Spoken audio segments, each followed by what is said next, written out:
Back once again at chapter 4, verse 11 of the book of 1 Samuel. And the ark of God was taken, and the two sons of Eli, Hophni and Phinehas, were slain. Notes. Look back at chapter 2, verse 34, and it happened exactly as the Lord had said. The greater tragedy was that the ark of God was taken by the enemy, though. Verse 12. And there ran a man of Benjamin out of the army, and came to Shiloh the same day with his clothes rent, and with earth upon his head. Notes. Shiloh was where the tabernacle was located, and throwing dust and dirt upon your head is a sign of tragedy. Verse 13. And when he came, lo, Eli sat upon his seat by the wayside watching, for his heart trembled for the ark of God. And when the man came into the city and told it, all the city cried out. Verse 14. And when Eli heard the noise of the crying, he said, What means the noise of this tumult? And the man came in hastily and told Eli.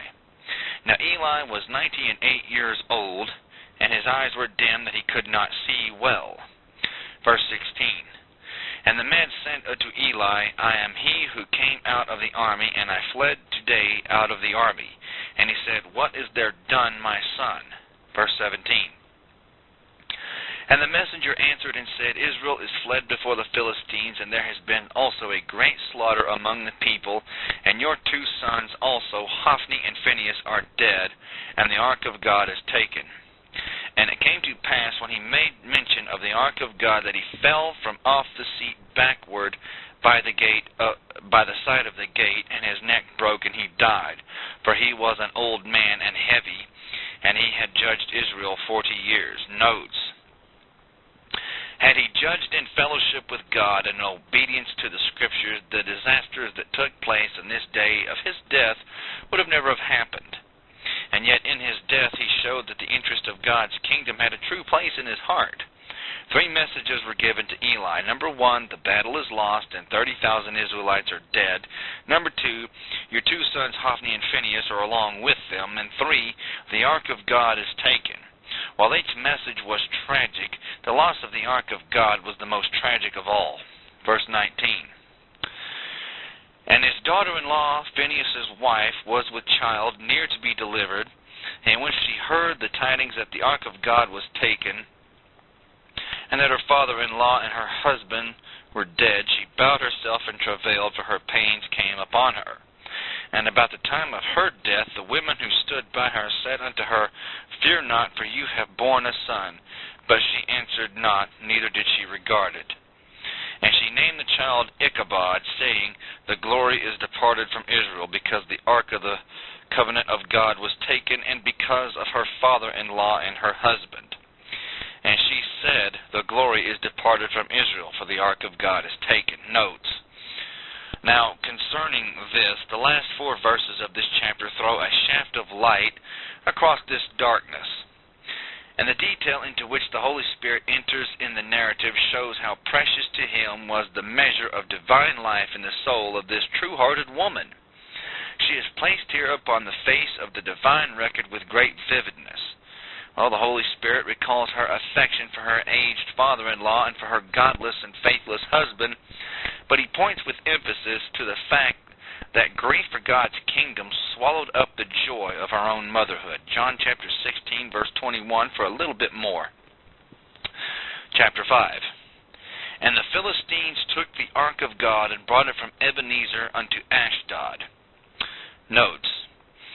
The ark of God would not be a blessing, or it wouldn't be a blessing to unrepentant Israel, but it would be a curse to these Philistines. We will learn from this chapter that, well, God's going to do some things. Verse 2. When the Philistines took the ark of God, they brought it into the house of Dagon and set it by Dagon. Notes. The Philistines, knowing nothing about the ways of God, would automatically think that Israel was defeated because their god Dagon was more powerful than Israel's God, who was represented by the ark. Unfortunately, unregenerate man always makes ridiculous judgments regarding God, and this so-called god named Dagon was portrayed as a man to the waist with the tail of a fish. The Philistines putting the Ark of the Covenant by this fish god was intended to be like a public demonstration that the God of the Israelites was inferior to this God and had been vanquished by the nation's particular deities. And as we know, that's a whole big old bunch of malarkey. Anyways, verse 3. And when they of Ashdod arose early on the morrow, behold, Dagon was fallen upon his face to the earth before the ark of the Lord. And they who were the priest of Dagon took Dagon and set him in his place again. Notes. At Ashdod, one of the 5 main cities of Philistia, there was a temple of Dagon, which was their national god. Their god falling over was a way of God telling the Philistines that every knee shall bow and every single tongue shall confess, according to Paul in Romans chapter 14, verse 11. There is only one God, and all others that call themselves God, in effect, are really not gods at all. They're actually representatives of demon spirits, exactly as false religions fall into the same category presently. There's no difference there. Okay? It's all fake, it's misleading, and it's anything other than the cross for these people. Verse 4.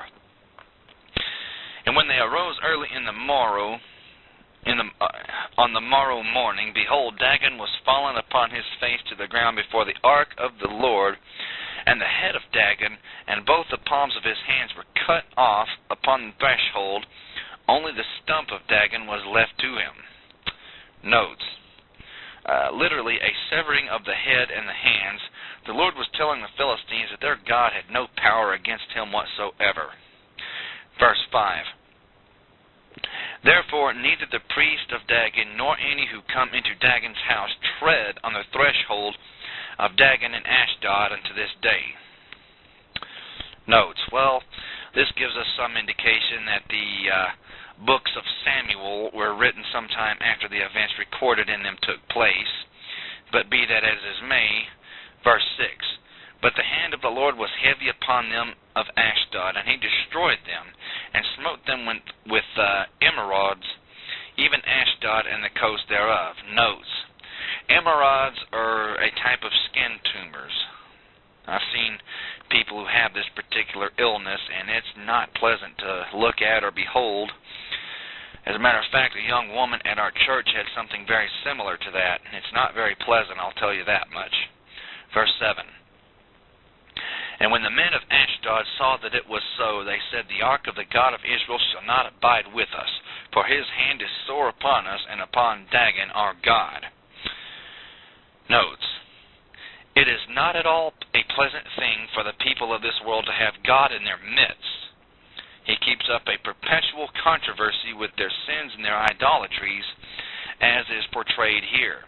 And as the Philistines were not willing to become his people, they determined that the best thing they could do was to get rid of him. And in fact, this attitude has not really changed, being basically the spirit of society right now. Verse 8. They went therefore and gathered all the lords of the Philistines unto them, and said, what shall we do with the ark of the covenant of Israel? And they said, let the ark of the God of Israel be carried about unto Gath. And they carried the ark of the God of Israel about thither. Notes.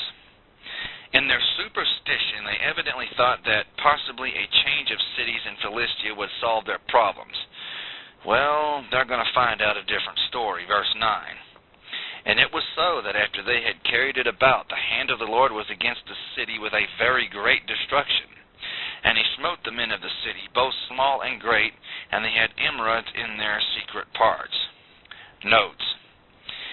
The idea seems to be that the tumors buried themselves deep in the flesh and becoming thus incurable, ended in causing the death of the sufferers. And when it's talking about the secret parts, it's talking about, well, down south, okay?